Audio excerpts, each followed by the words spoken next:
Today we have installed the Yaobindid universal Maui mount on the back of our 2021 Ford Bronco Wildtrak.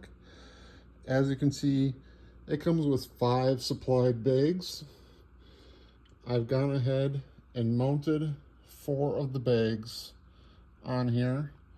The other thing that's really neat is it comes with a supplied pouch that is open with Velcro, so you don't lose your pouch on your existing Ford back seat.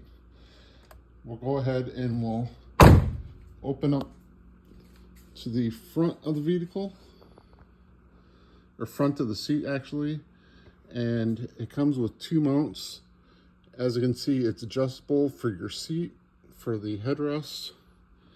And I've gone ahead and mounted it at the base of the seat back and the base of the bottom, and kind of tucked it in. And it is very high construction, very happy with the fit and finish, and I think it'll be great for our off-road adventures.